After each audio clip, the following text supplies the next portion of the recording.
ছেলে তুমি এক্সাইটেড না? এক্সাইটেড না হলে এবং পিচ্ছি একটা মেয়ে পাল্লায় পড়ে সব করি।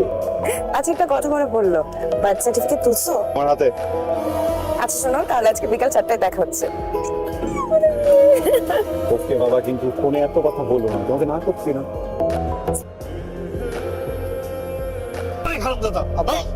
সারা জীবন খায়া না খায়া তোর আমি বড় করছি, বড় হইয়া তুই একটা মায়ের বিয়ে করলি, এমন একটা মায়ের বিয়ে করলি যার বয়স 18 বছরের নিচে।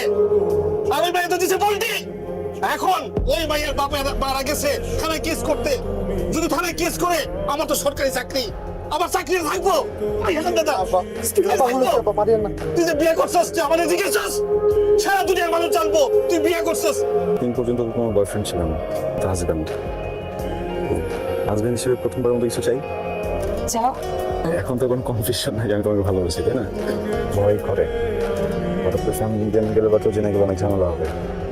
প্লিজ কাউকে বলবো না। আর আগামী 1 বছর তোমার 18 বছর না হওয়া পর্যন্ত আমরা এখন থেকে একটু কম যোগাযোগ করবো, কারোর চোখে যেন না পড়ি। হ্যাঁ, ভয় পাচ্ছ না? একটু আগে আঙ্কেল যেটা দেখলাম সেটা দেখে ভয় পেয়েছে। কিছু হবে না, এরকম নেই না যে ফ্যামিলির কথায় বা যে কারো কথায় তোমাকে ছেড়ে চলে যাবে। তুই বড় হয়েছো, তুই তো এখন ছোট আছিস।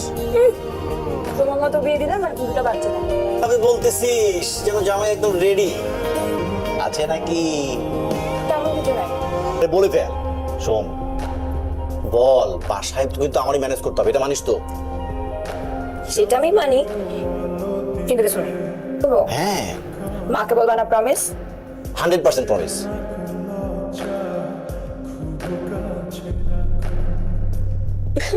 হাপ্পটা কিন্তু আমি তোমার দিতেছি, আছে না? সমাজ ব্যবস্থা কিছু লোকজন আছে না, সমাজ ব্যবস্থা মানে না, এটা আমার তো মানতে হবে। দেখো, আমি ঘুরে পেশার কথা বলা পছন্দ করি না, আমি সরাসরি তোমার কিছু কথা বলি। তোমার ফ্যামিলির ব্যাপারে আমি সব খোঁজ খবর নিচ্ছি। বাবা সরকারি কর্মচারী, অনেক সৎ একজন মানুষ, আর এই সততার কারণে একটা বাড়িও করতে পারবে না। শুধু এই বাড়িটাতে থাকো ভাড়া। আর তুমি তো কিছু করো না, তাদের না। হ্যাঁ, তার উপর আবার বিয়ে করছে একটা আন্ডারে যেতে মাইয়া। বছর পর্যন্ত সরকার সাথে কোনো রকম যোগাযোগের চিন্তা করবো না। এই 1 বছরের মধ্যে চাকরি বাকরি জোগাড় করবা, সেটেল হবা, দেন আমরা চিন্তা করবো যে তুমি কি যোগ্য কি যোগ্য না। যে মেয়েকে আমি মাথায় করে মানুষ করছি, বুকে করে মানুষ করছি, এত ভালোবাসা দিছি, যে আমি তো মানুষের সামনে মুখই দেখাতে পারবো না। হ্যাঁ? আমি তোকে এত ভালোবাসি, এত আদর যত্ন করি, এত আদর করে করে তোকে এত বড় করলাম, আর তুই কি না? পুলিশের বাহাদুরি দেখায়, আমি আর পুলিশের বাহাদুরি ছুটাম, আর পুলিশ বাপরে শুদ্ধ আমি জেলে ঢুকাম। পুলিশের বাহাদুরি দেখায় বাল্য বিবাহ না, আর 14 গোষ্ঠীর বুঝাবো যে বাল্য বিবাহ কাকে বলে। ভাই আমি বলি প্লিজ শুনেন, শুভ্রার মামা আর আমার মামা বন্ধু হয়েছে মেসেঞ্জারে আমার ফোন থেকে লগ ইন করে কি কি অডিও দিছে আমি আপনার শোনাচ্ছি, শুনেন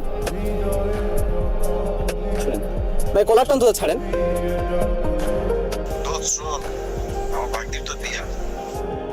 শুনছেন না? এই একটা একটা আর একটা শোনেন। শুনছেন না ভাইয়া? ছবিটা দেখ। নাবিল, নাবিল, বাবা তুই তোর ঘরে যা, ঘরে যা, একটু গোসল কর, তোর ভালো লাগবে দেখিস। ছেলের জন্য একটা মেয়ে দেখো। আমি এই সম্পর্কের শুরুটা সত্য দিয়ে করতে চাই। পুরোটা জীবন একটা মিথ্যাকে সত্য ভেবে কাটাইছি তো। তুমি আমার জীবনের প্রথম ওয়াইফ হন। আমি একটা মানুষকে বিয়ে করছিলাম। আমি তোমার পাশে এভাবে সারা জীবন অনেস্ট হয়ে থাকি। সেটা কি? আবার 1 মিনিট। কি হয়েছে, এইভাবে ফেলতেছো কেন? কি এটা বলো তো? আমি বলতাম, কি বলতে? আমি বলতাম তোমাকে। কি বলতে?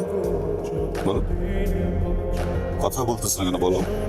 কথা বলতেছ না কেন? কথা বলতে তুমি তুমি কনসিভ করছো, এটা আমাকে বলে ইম্পর্টেন্ট মনে করো নাই? তুমি যে আমার বাচ্চা আমার চুল করে আসছো। তুমি আমার সাথে এইভাবে চিল্লায় কথা বলতে পারো না। তুই একটু প্লিজ আমার সাথে চল। প্রশ্নই আসে না। আরে আমার মাঝের বোঝাপড়া অনেক আগেই শেষ। একটাবার চলো, আর কিচ্ছু চাইবো না কখনো।